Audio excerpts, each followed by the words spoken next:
안녕하세요, 여러분. 오늘은 봄 마켓이 다가온 만큼 집을 처음 구매하시는 그런 분들을 위해서 집을 사는 전체 과정에 대해서 한번 훑어드릴게요. 현금이나 모기지를 끼고 구매하셔도 이 부분은 공통된 부분인데요. 첫 번째, 예산 설정.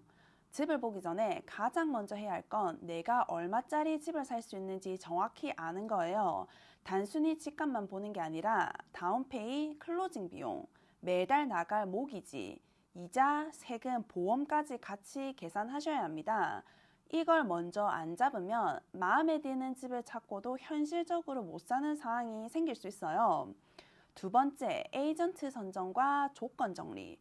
좋은 에이전트를 정하고 내가 원하는 조건을 명확히 정리해야 합니다. 예를 들어, 지역은 어디까지 가능한지, 예산 범위, 싱글하우스 또는 콘도, 주차나 학군 필요 여부 같은 기준이 있어야 불필요한 집을 보지 않고 시간 낭비를 줄일 수 있습니다. 우선 첫 번째로 이 융자 구매를 먼저 얘기해 볼게요. 첫 번째, 프리어프루브.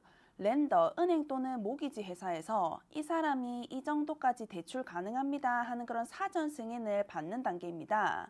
이게 있어야 셀러 입장에서 신뢰할 수 있는 바이어로 보입니다. 두 번째, 집 투어 그리고 매물 선택. 조건에 맞는 집들을 직접 보면서 비교합니다. 이 단계에서 중요한 건 감정적으로만 선택하지 말고 위치, 리세일 가치, 상태 등을 같이 고려하셔야 합니다. 그리고 세 번째, 오퍼 제출인데요.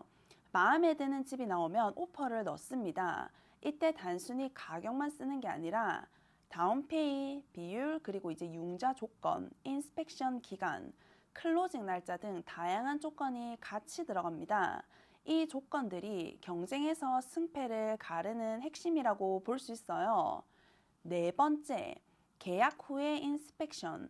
오퍼가 받아들여지면서 계약 상태가 되고 이때 집 상태를 전문가가 점검합니다. 눈에 안 보이는 문제, 전기, 배관, 지붕 등 이런 부분들을 꼼꼼하게 확인하고 필요하면 수리 요청이나 크레딧 협상을 진행하게 됩니다. 다섯 번째, 언더라이팅과 감정인데요. 렌더가 본격적으로 재정 상태를 검토하고 집의 실제 가치 감정가를 확인합니다. 이 과정에서 추가 서류 요청이 많이 들어오고 감정가가 낮게 나오면 다시 협상을 해야 할 수도 있어요. 그리고 여섯 번째, Clear to Close, 저희가 이제 CTC라고도 하는데요. 모든 대출 조건이 충족되면 이제 클로징 가능 상태가 됩니다. 사실상 가장 마지막 승인 단계라고 보시면 될 것 같아요. 그리고 마지막 파이널 워크드루 클로징인데요.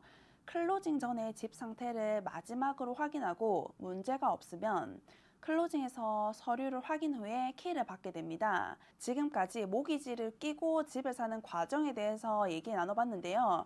이번에는 현금 구매에 대해서 한번 얘기 나눠볼게요. 첫 번째, Proof of Funds라고 해서 자금 증빙을 하셔야 됩니다. 융자 대신 이만큼 현금이 있다는 걸 은행 잔고 등으로 증명을 해야 하고요. 셀러 입장에서는 이게 Pre-Approval보다 더 강력하게 보일 수 있습니다. 그리고 두 번째, 집 투어 매물 선택. 융자와 동일하게 집을 보고 선택합니다. 다만 현금 구매자는 빠른 결정이 가능한 경우가 많습니다. 그리고 세 번째, 오퍼 제출인데요. 현금 오퍼는 융자 조건이 없기 때문에 조건이 단순하고 클로징도 빠르게 설정할 수 있어 셀러가 선호하는 경우가 많아요. 많은 분들이 현금이면 인스펙션 안 해도 되나요? 라고 묻는데요. 오히려 더 중요합니다. 반드시 하는 걸 추천드려요. 다섯 번째, 타이틀 그리고 클로징 준비. 융자 절차가 없기 때문에 언더라이팅 단계가 없고 타이틀 회사 중심으로 빠르게 진행됩니다. 경우에 따라 1에서 2주 내 클로징도 가능합니다. 이제 마지막 단계, 파이널 워크드루랑 클로징인데요. 마지막으로 집 상태를 확인 후에 서류에 사인하고 바로 키를 받습니다. 융자는 절차가 많지만 레버리지 활용이 가능하고 현금은 빠르고 경쟁력 있지만 자금 부담이 좀 큰 부분이 있죠. 오늘은 집을 사는 과정에 대해서 나눠봤는데 다음 시간에도 더 유익한 부동산 소식으로 돌아오겠습니다. 부동산 관련해서 더 궁금하신 점이 있으시면 댓글에 남겨주세요.